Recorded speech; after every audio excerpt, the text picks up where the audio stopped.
last week, one poll out of Utah really stood out. It showed a virtual three-way tie in the presidential race: Donald Trump, Hillary Clinton, and Evan McMullin. If you haven't heard the name Evan McMullin, you are not alone. He is a former CIA operative and chief policy director for the House Republican Conference who refused to back Donald Trump. Instead, threw his hat in the race and is running for president, declaring his candidacy back on August the 8th. He's also a Utah native who is drawing big crowds in his home state. He joins me now. And over the past 48 hours, thank you for being here, Evan. Great to be with you, Poppy. Thanks for having me. Of course. Look, I mean, you guys are all neck and neck. You're all in the mid-20s in this latest Utah poll. So let me get your take on the Republican candidate, because over the last 48 hours, Donald Trump has said several times that he believes this election is rigged. And you tweeted this in response. You tweeted, "Donald Trump is actively undermining our democracy by attacking its legitimacy, just as Putin does, and GOP leaders remain complicit."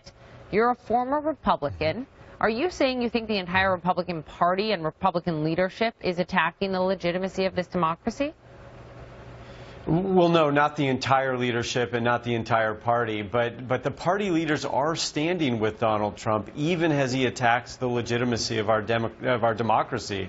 So they are complicit. It's just that they cannot escape responsibility for this if they're going to continue to back him. And I would go a step further. They cannot escape responsibility for this if they're not willing to stand up and say what they're for and to even actively oppose him. It's not enough for those who have condemned him or withdrawn their support of him. That's not enough. That's not leadership. They need to stand up and say what they're for and fight for that. It's interesting because just a week ago, you know, a number of leading Republicans, like John McCain, like others, pulled their endorsement from Trump because of the 2005 Access Hollywood tape that came out. We're not seeing many pull their endorsement because he's doubling down on these rigged election comments.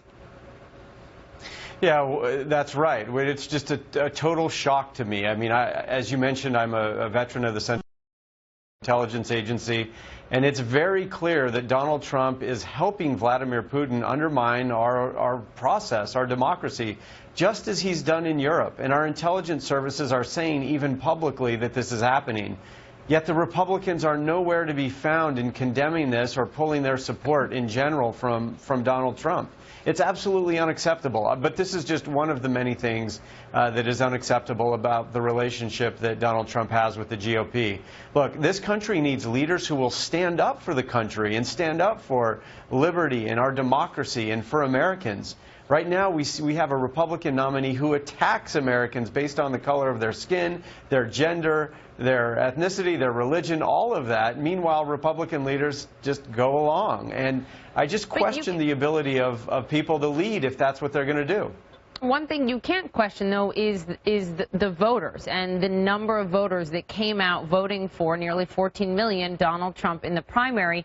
You also tweeted this. You said, if this election is close, then we can block both Clinton and Trump from getting 270 votes and take the election to the House.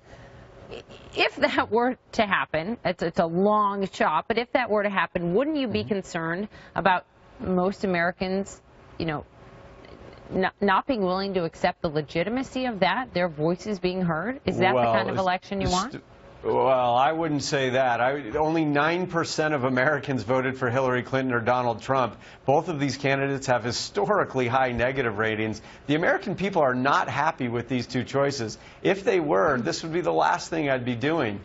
That's the reality. And in fact, the process that you just laid out, which is not a strong possibility as long as Hillary Clinton is dominating Donald Trump by such a large margin. But if we were able to block them both, this is a process that is part of democracy. It's laid out very clearly in the Constitution. All right, Evan, I'm getting breaking news in my ear. I'm sorry. I will have you back because you deserve more time. Sure. I'm sorry about this. Thank you, Evan. Thank you, Poppy.